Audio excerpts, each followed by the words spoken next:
Alright, guys. Alright. No intro today. Why would there be? Why would it be? We're just flying out to seat our pants. See, pants are seatless. Seatless pants. Because the pants are flying. Are they called chaps? Oh, no. There's assless chaps. Yeah. Oh, man. So, this is what we do. This is how 30-year-old people spend their evenings, apparently. As far as I'm concerned. Oh, yeah. Yeah, only the cool ones. Yo, it's Saturday night, and we're doing It's Saturday night, you ain't got no job, you ain't got shit to do, might as well talk about cars. Yep, talk about cars. Mainly the cars that we've been driving at our work.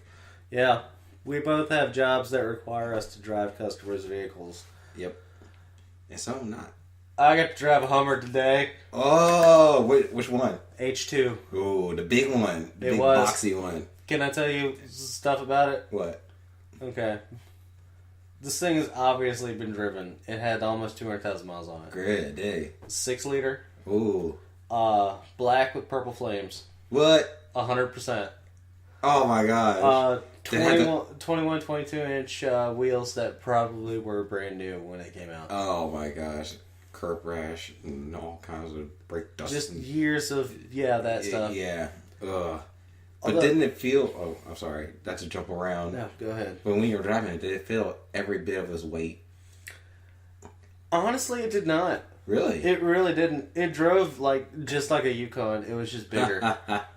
It's bigger and wider. It was so wide. I was like, when I'm pulling up into the parking spot, first off, there was this guy who parked an old Corolla GTS in 2 spots. Oh. And I was like, your parking is bad and you should feel bad. Yeah. And I almost rammed straight into his car because you couldn't see it. The parking lot's full, and this guy decided he needed 2 spots. You gotta protect that GTS, man. Yeah. So protect it. I was like, I had to back out the parking spot carefully. Oh, and then I pulled into another one. It was a Honda Civic that was over the line. Oh, no. And I was like, what is up with these tiny car drivers? I know, man. Aren't these things supposed to be made for grocery store parking lots and highways? Yeah. I mean, you're in the exact opposite, and you park perfectly in there. Yeah. And all these people with the small cars and everything going, ah! Yeah, so they decided that they were going to put a push bar on the front of that thing. Oh, so I'm no. sitting here and I'm creeping up in the spot. Oh my god. Yeah, that front end is even further down. Visibility is shit. Yeah. You know exactly where your corners are. Yeah. But anything for the first 10 feet in front of that? Uh-huh. No. And you got that tiny little windshield lookout too, because it's like... It's almost straight up and down. Yeah. So you're literally riding around now. They did not care about gas mileage. No. And it had that... Guess what? Best part. What? Had that typical GM thing where the dash cluster just dies. Oh. So I get in it, start it up, and pull it into the service area, and perfectly fine. Yeah. As I'm leaving, luckily the lady warned me about this, so... Oh, okay. You wasn't Yeah, I was mentally prepared that this might have happened. Yeah. None of the dials worked. None of the dials worked. The little trip meter thing didn't light up at all. Oh, no. Every single other light was flashing. Oh, typical... Brake, traction control, check engine. ABS. Yeah, all that stuff. That. Just drunk. Oh, my gosh. The little Christmas dot. lights. The little dot that lets you know when your fuel tank is almost empty was flashing. Oh, no. It was like one of those techno DJ things. It was bad. I stopped and started it 3 or 4 times. It still kept doing it. So I was like, all right, well, fine. No. I mean, and that's the funny thing, too. He'll probably still chug along with all those warning lights and everything. Oh, it didn't care. Yeah. It's like... It was just the dash cluster. Yeah. That was it. General Motors sensors. Yeah, General Motors. That was a big thing. We know somebody with a Camaro that did it. Yeah. So. Dials. What else did you drive? What else did I drive? I didn't announce anything that I drove. This week... Shut up! Let's see. This week that I had driven... This week I haven't really driven anything that's out of the ordinary. But MDXs, that's all I drive. MDXs. As a matter of fact, this is my first week back. No. Actually, no. This is my second week back from when I was in vacation. So for the first, like, from Monday to Wednesday, it was nothing but either MDXs or RDXs, SUVs, if you don't know what they are. Look them up. But, yes. Don't waste your time. Yeah. No, you're going to end up liking them. I've driven them enough that I could see myself owning one. You know how you bit? No. Disappointed! And it's only because you have Stockholm Syndrome for spending so much time in them. Yeah. No, it's like literally, like, I know every button, everything knows. I know how to... I know it better than the inside I know how to work the Bluetooth car. on them now. So it's like, that's how much I drive them. Customers come outside and I run tech support on their connectivity I've issues. driven every variation of the MDXs that everyone's going to be and whatever it is. I know where to put the navigation disc. Yeah, I do. Oh, man. But, oh gosh. Nothing out of ordinary this week. But I do have some honorable mentions, and that is a Porsche 928. And that one was Christine. Somebody traded in... Christine. It was red and it wanted to kill you. Yes, it was. Actually, it was red. So no, it was red. But the thing is, they traded in next door at the BMW dealership where I work at. And... you know, I'm friends with a lot of details there. So when I come over and see a cool car, they're like, you want to drive it? Sure. And I'm like, hop in. And I'm like, yeah. And this thing was, woo. I'm talking about, it was perfect. I'm going to have to beat you up. It was perfect. It had a higher miles than normal. Like, the condition of it didn't really match the miles because it had like 50,000 miles on it. Really? Yeah, but it was like perfect, man. Like factory? Yeah, no rock chips on the front. Everything was factory. It was the highlight of that week. 50,000 miles on a treadmill. Mm-hmm. Yeah. I know, like, right? I really. I'll look it for the acceleration. Wow. Oh man, shoot. But you were telling me that you drove something else that was cool. Nothing else that was cool. Anything else? Oh. Yeah, nothing. Except for a Ford Focus ST. Woo! Man, that thing was bad. I know. Oh my gosh. It had the Recaro seats in it though. 'Cause I know some of them don't. I don't care. I was inside the Ford Focus ST. Oh man. It needed tires. Yeah. Oh my gosh. What color was it? Silver. Silver? Oh, okay. Silver 6-speed. That thing was nice. I Side love note. that clutch. Oh yeah. That clutch was good. Oh yeah. It was just ready to go, easy to handle. It wasn't too stiff and everything. No, it was light. Yeah. Like bang those gears. Yeah. Light, baby. Yeah. It was like, yeah, that kind of light. Yep. And the whole Ford's really changing up a lot of stuff, and it's starting to make me wish I liked them more. Oh, what? They're really making like a good cockpit. Ah. You know? Yeah. A good place to be in when you're driving this car. Yeah. So. But it's funny how, like, this is such a big difference between the ST and the regular Ford Focus. Oh, yeah. Because a regular Ford Focus is nothing really exciting. Nothing at all. What? No, I mean, not going against anybody who's, like, a Ford Focus driver and everything. But, you know. I'd rather have ST. A regular Ford Focus is a family car. Yeah. That's what I'm saying. Sorry. It's not for us. Not yet. I don't have any babies. I don't either. So that's why we ain't really into the whole Ford Focus family thing. Anywho. Now. What? I don't know. I thought you want to say something else that was cool. I've driven Challengers and Chargers out the butt. What? Seriously. I've driven one. One? Yes. It was a new latest body style one too. When they did the fresh update on it. Yeah. I'll tell you what, man. No Challenger new ones. I love them. They don't really like. I mean, I drove the Hemi one. It wasn't like a RT or a. It was just a regular Hemi. Yeah. So, that thing got a Hemi! So it was nice though. I love it, man. And you look so cool driving the Challenger and everything. Yeah. So. Oh, I drive a lot of 6th-gen Camaros as well. Oh, really? Of the before and after. Before and after the facelift? The facelift. Yeah. How you like that? I gotta say the interior of the pre-facelift. Yeah.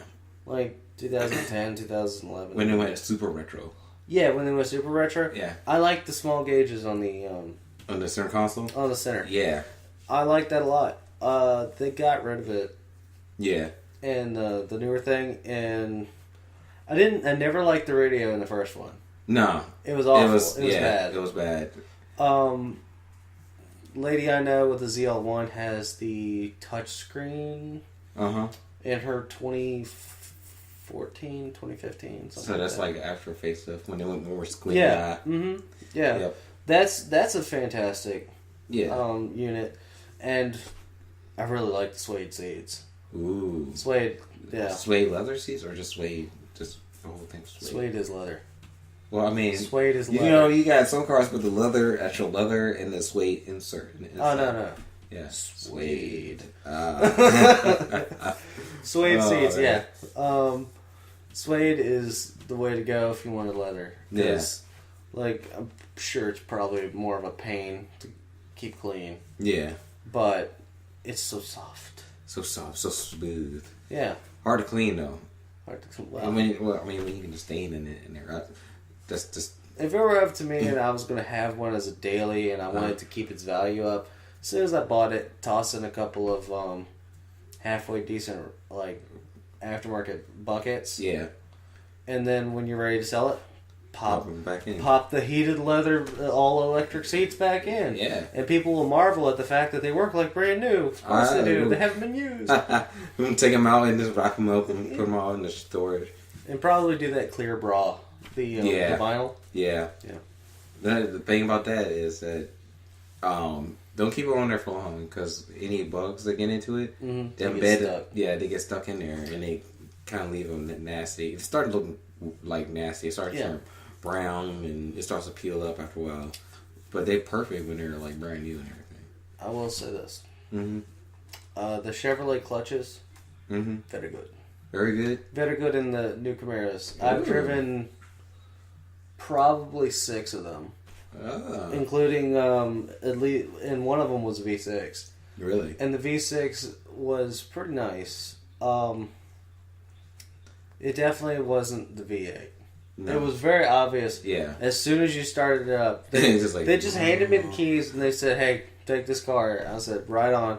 Jumped in it. Boom! Immediately knew this was a V6. It just didn't have that rumble or nothing. It just it didn't. Monotone. Just. And I said, "This is whatever the opposite of Viagra is." Yeah. Jumping in a Camaro and finding out the V6. Oh my gosh. Owner killed. I know, right? It goes with the whole saying. I always say that with all the Camaros, those V6 Camaros. It's like having a bottle of Jack Daniels, but filled with apple cider. You have to look, but you don't have to punch. Hey. Yep. It's like, I wear a Harley Davidson jacket. Yep. But, I take the bus. Oh, man. But, what else I've driven was the new Mustang. And it was a GT. Mm-hmm. I mean, the 5.0. And that was a manual. Okay. And that manual, it lunges. So you know how you get that sweet spot where cars are rolling in the manual? It doesn't have that. It just... Oh. Yeah, it lunges, so you gotta be ready. Yeah, that electric clutch. Yeah. I don't even know if it's actually electric. That's what I call it, because it's an on-off switch. Yeah. There's no in-between. Yeah. Like, creeping around the corner, you can literally use that clutch as a brake, because it brawls down, and when you let it off, it takes off, and you're like... Yeah. Oh, man. And then, like, driving it, you'll see the nose just go far out as you can see. So, I mean, it's nice, though. Mm-hmm. Like, the person who had it get the whole, all the options, touchscreen, navigation. Mm-hmm. But, the cool thing about it, it goes through all the information. Like, it gives you the air, fuel ratio, gauges. You got your oil pressure gauges. You got pretty much every gauge you ever want to know about the motor that's going on with that motor at the time. Even got 0 to 60 time. Okay, like the little thing that comes up on there. Ford is going a little ham with their yeah, with their electronics. They're throwing everything in it. They are throwing a lot of things to it. I have driven every generation of Mustang except for the newest one. Oh, really? Really. And I don't know if that's something to be proud about. Well, I take that... Wait a minute. I have to put caveats in here. I've not driven the Mustang 2. Okay. Yeah. But first generation, 1969. Yep. Yeah. Second generation, 1973. You drove a Fox body? I have driven a Fox body before, yes. Oh. 1985. Ooh. I have driven a 1996. So, is it 4th gen for them? Yes. Okay. Comment below if we're wrong. Yeah, comment below and tell me I'm wrong. Yeah. Mustang fans and haters. I know, right? You'd be surprised, too. Some people that hate Mustangs know all about them. Yeah, okay. Yeah. It's like those people that can quote the Bible but hate religion. Yeah. Yeah, alright. Well, fair enough, guys, if that's what makes you happy. Yeah. Like, so many of the... I don't even know if that's another generation or a facelift. Which one? The... Like, 1998 to 2008 something. Yeah. Those ones. Yep. The ones right after that, the first, like, big retro push one, like, what was that, 2005? Yep, 2005. 2005? Yep. I couldn't tell you what year that one was. And, woo! How many generations were in between that and this one? There was only one more, right? You got the one, like the one in 05, and then you got the one that they... Like the 2010? Yeah, 2010. Yeah. And then that one, the other one and the newest one is like, they're the same ones, just one with a facelift. Oh, okay. Yeah. Well, if it's just a facelift, then I've driven everyone except for the Mustang 2. Yeah. Yay me. Yay. Actually, in 2018 should be a whole new generation. Once again, comment below if we're wrong.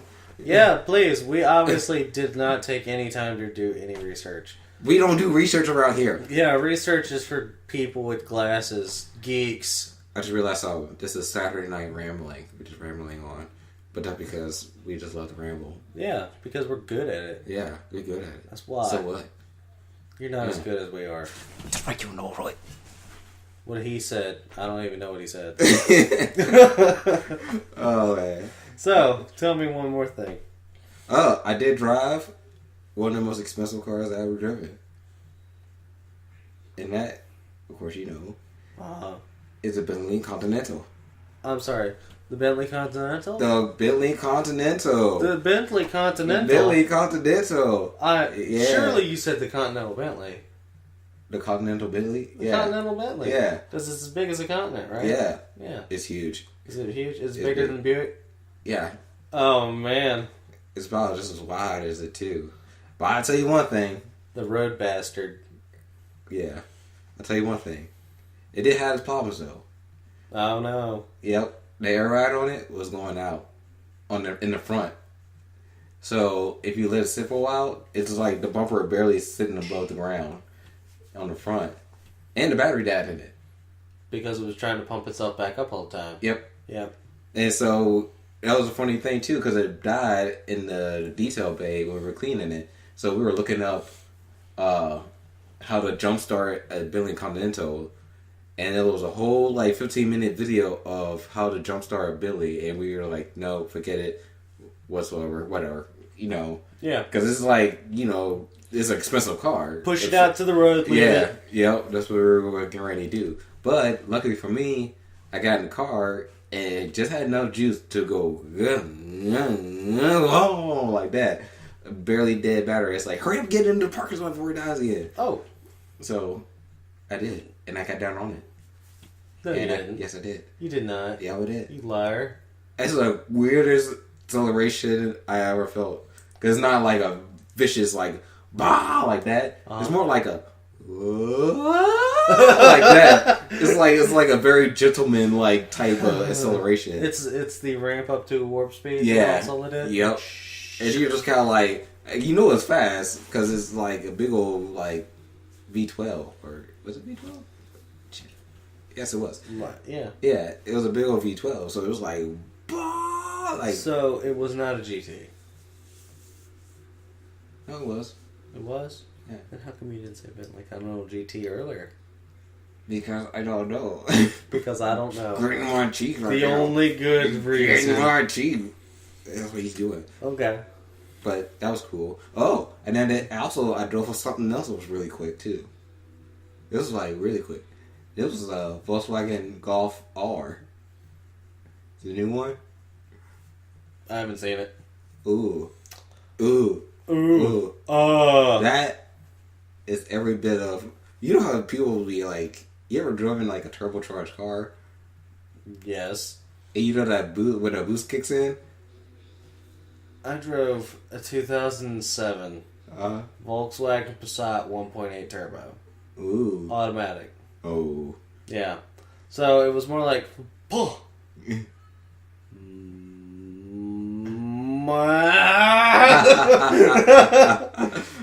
man. It could not get out of its own way. No. I promise you. I tell you what though, the R though, it was somewhat quick. It was funny because when I was driving it, I was like, oh, it's pretty quick. But then the boost kicked in, I was like, whoa! Oh man. That was fun. It was too much. Too much. And it was manual too, so. Was it? Yeah. Mm-hmm. Oh my gosh. You talking about something fast. It was cool. And it was nicely, like, interior was very nice and everything too, man. I like it. Was it Subaru pedals? Yep. It was? Whoops. Yep. I was like, wow. It was so much fun. I loved it. I wish I could drive some more. I just did a lap around a lot. But that's pretty much it, really. Oh, well. Oh, wait. My favorite one is the E30. BMW E30. I drive so many 7 Series. Really? It's ridiculous how many 7 Series I've been in. Oh, man. Like, at this point, I'm like, God, somebody bring in a 1. I know, right? Not like an M1. Oh, my God. M1 came to your somebody comes in. Oh, if they were going to bring one, it would be to mine. Yeah. I guarantee you. I guarantee it. And then you won't be able to drive it. Just like the... You better shut your hole. Just like the Viper. The Viper? Oh, that was funny. I was like, hey, let me see those keys. I know. Let me see the keys. Honestly, though, Gimme. and this is going to get me so much hate. It's gotten me so much hate from talking to other people already.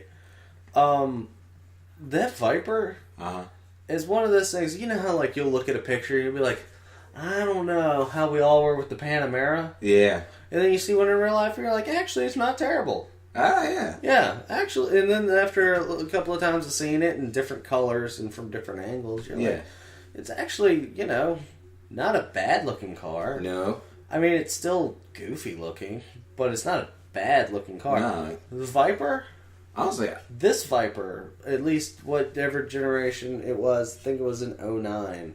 Okay, so it was like not the round when they went with the more sharper. Yeah, they went with the more sharper ones. Yeah. I've got to say, there are angles where that car looks absolutely stunning. Yeah. It's like this. Oh, yeah. It's especially the front fenders and how they drop down to the hood. Yeah. It was amazing. Beautiful. The back was bland. It was straight up vanilla. If I remember correctly, well, no, and that was like the RT ones, like the more sportier ones, where it had the cool rear end on it. This was not that. No, it was like a regular one, wasn't it? Yeah. But then again, like you don't drive a Viper for the Viper. You drive the Viper for the motor, that big old V10 of a motor, which I didn't get to drive. Oh, was it manual though? Yes. Hey. Yeah, at least it was that. It was some old guy who owned it, but at least he went and got a manual. So, I mean, props to him. But yeah, I mean, good luck getting those tires put on. Oh, yeah. Our machines weren't big enough for it. What size were they?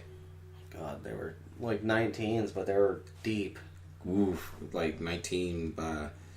No, they were, I could tell you the tire size, if I remember it. It was 345 something. Really? Yeah. I think it was like 345 40 19. Damn. It was huge. Yeah, those tires were at least 18 inches wide. Yeah. That's a huge wheel. Yeah. That is a huge wheel.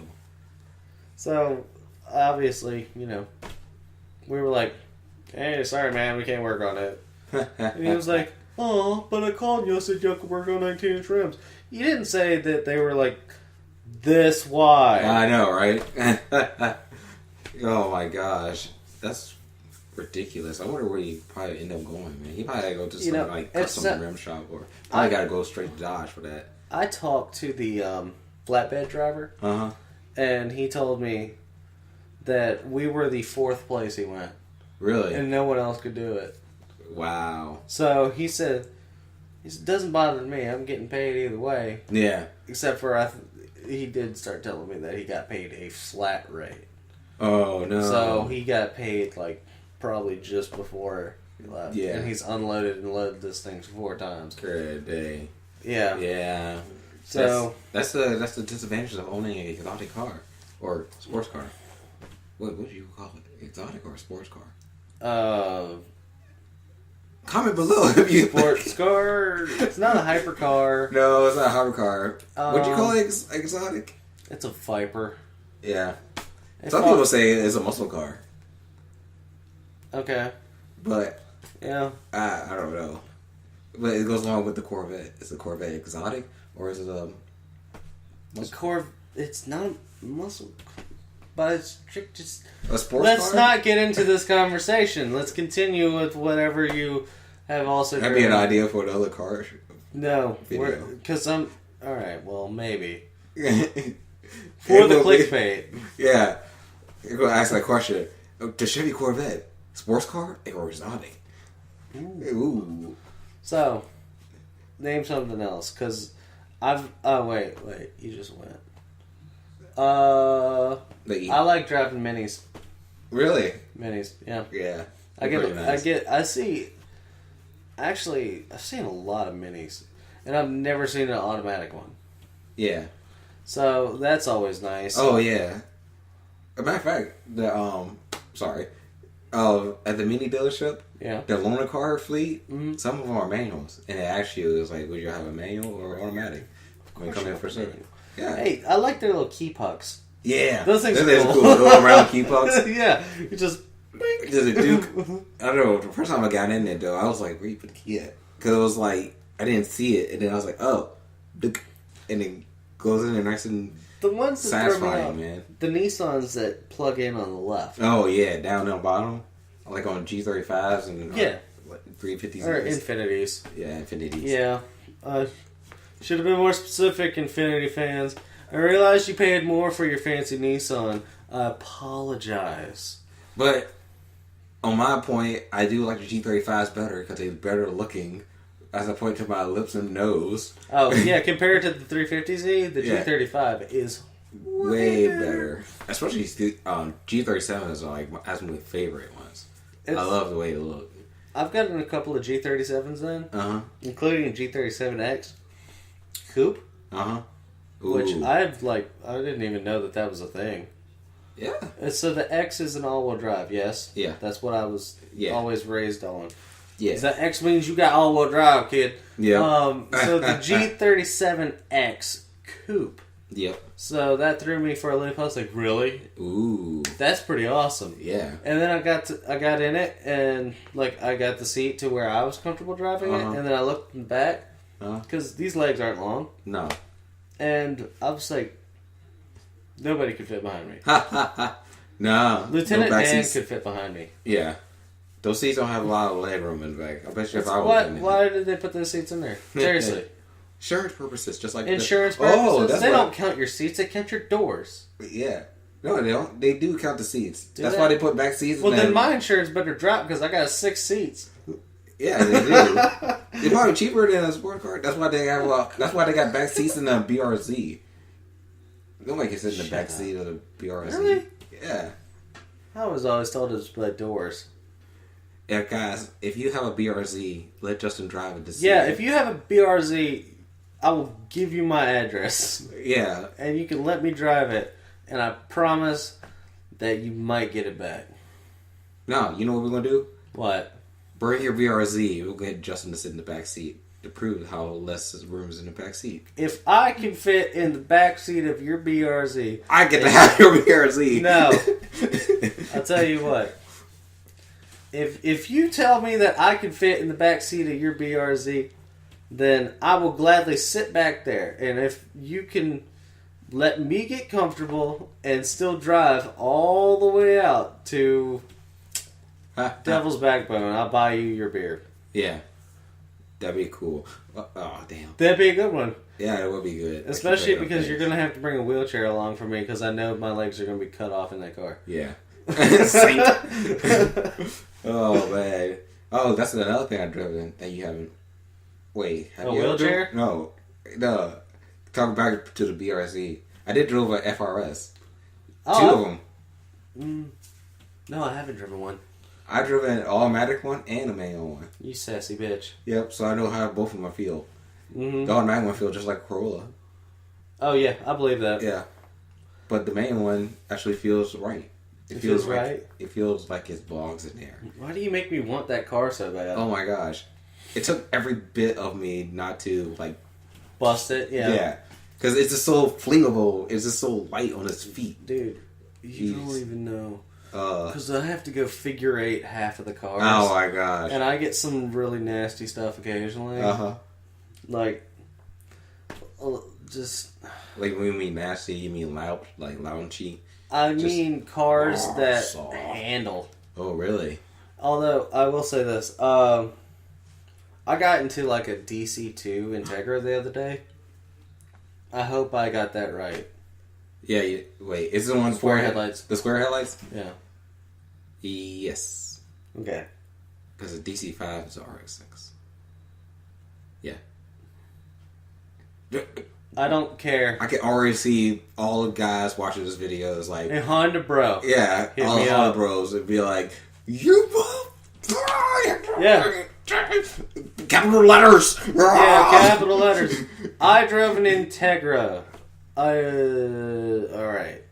Like and early 90s one? Yeah, early 90s. Okay.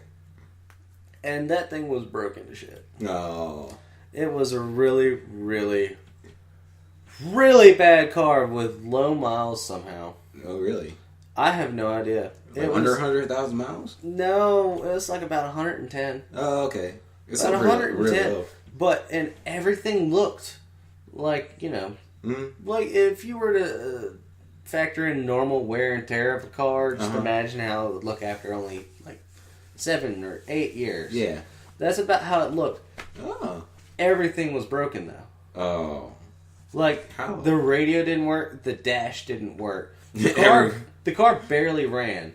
Oh, and dang. all 4 shocks and struts and was it stock? tie rod ends and ball joints and sway bar end links. Oh my god! All of those were so shot. I literally thought the wheel fell off when they did a figure eight. Yeah, when I went to the figure eight. Oh gosh! It went okay, crunk, and then it went numb. Oh, and I was like. So I eased it back down. Oh my god! While putting the brakes on. And then I got out and I looked and they were all there and I was like, okay. Oh, I kicked the tires and they went. Grr. Oh no! I was like, well, your CV joints are probably shot too. Yeah, because it was doing that. At least they got fresh tires. Yeah, no, they were just in for a repair, a plug-in patch. Oh, wow. Yep. Speaking of, some people don't take good care of the cars. Nope. I have my ways. I have my times with Integras all the time. And there's one lady that has one that has 236,000 miles in it, but interior is never ever dirty. Never. Fresh. And we had one person come there with a Gen 1 Integra. The Honda boys would be like, Gen 1? Oh, the ones with the flip-up headlights. Oh. Yeah. I didn't even know that. Yeah. That's how little I care about your car. But you will care about the next car. I did drive. 1991. Acura NSX. Dun, dun, dun. I got that on him. No! I drove the Genesis. The godfather of Honda cars. Yes. Oh my gosh. Once again, I wish all the Honda boys be like, oh, instant roner. Yeah. They're sending out Honda waves. The other dudes are going, I know. It just came a little in my pants. Someone's talking about it in a sex. Oh my gosh. My experience with that is just, okay, first of all, there's one little gripe about it. It is kind of hard to get in and out of. Because, you know, it has that gap in between, like, the outdoor and the indoor the door. exotic car gap? Yeah. So when you get in it, you gotta do a split and just kind of lump your Honda down. You just basically fall in it doing a split, like, What you gotta do is you gotta open the door, get a running start, and go, I know. Just like slide in there. But I tell you what, though, man, it just makes me want to drive one on backcountry roads so bad. Because, like, the one I driven, it didn't have power steering. So it was just so manual feeling. You know what the front wheels are doing. You just know what the front wheels are doing. The manual, short shift. So analog. Close ratio. It clicks in the gear selector. It's like, the dials are easy to read. It's just, man, I want to get one now. Recently, I have driven a first generation Miata. Ooh. Oh yes, with 40,000 original miles and period BBS wheels. What? Yes, I'm talking 1989 BBS wheels with the original valves that you could fill up. Really? Yeah. Wow. They don't make those anymore. No, they don't. Because I found that out when we broke one. You can't get them. Well, the guy had the long chrome extender pieces on it. Yeah. And one of the people didn't realize that it was a screw off. And so when it was going around the bead breaker, or the shoe that you put around the rim to get tire off, it got clipped by the... When he was taking the shoe out, the tire hung up on it and dragged right across and pulled the tint right off. It was the most freakiest of accidents I've ever seen this guy with so many years experience. Oh no. Yeah, so we told the guy about it and he was cool. I let him know that they make reproduction ones, and we told him if he wanted to purchase them, we'd reimburse him and install them for free. Okay, that's a good thing. And but actually, he really liked the fact that regular valve stems worked in it. Okay, that's because good. he hated those ones. Yeah. And there's a reason they stopped making them. What's the reason? They were deemed unsafe. Oh. According to the brief forum research I did. If any of you BBS fanatics out there actually watched this video, please tell me why they got rid of the tiny little regular Schrager valve pieces on there that were screw in. Yeah, please do. Not screw on, not on the back, whatever. Please do. Yeah, I'd like to know more.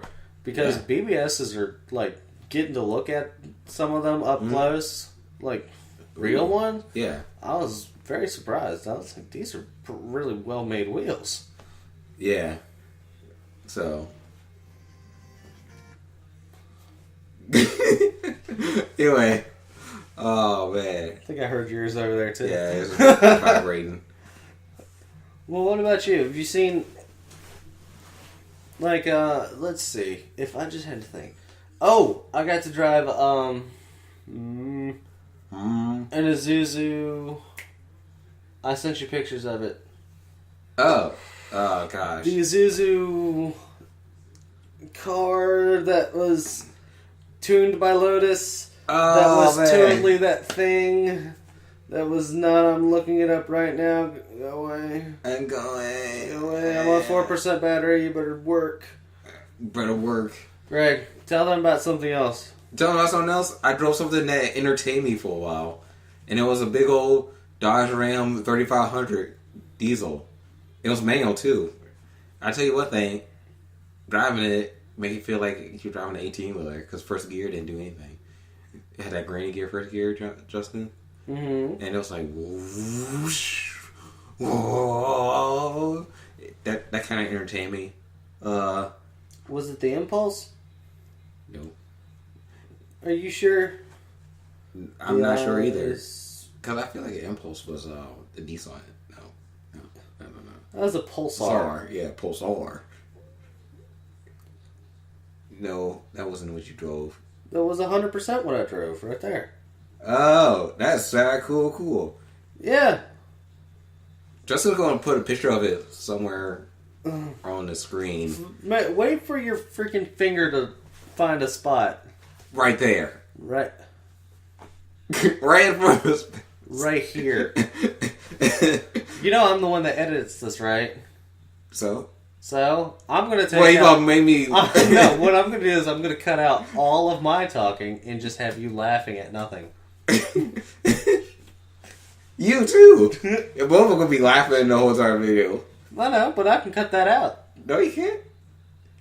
Because you gonna laugh at the same time. You doubt my skills? Yes. Okay. He will put in so much too. This is gonna be my ringtone from now on. Every time you call me. I got this digitally. Oh my gosh. So, do you think that we should call it a night? Call it a night? Because I do have another thing that I wanted to discuss, but I think that it would make its own video. Alright, yeah. Alright, guys. So the next time we get around to it, the topic that I want to discuss... That he wanted to discuss, because he's such a diva. Is diva? The most disgusting things you've seen inside other people's cars. Ooh, that's going to be a good one. That is going to be a good one. For all you people out there that just love hearing this stuff, I have seen some stuff. And I have seen some things. Stuff and things. We're both Rick. Seen some things. Season 3 Rick. Alright.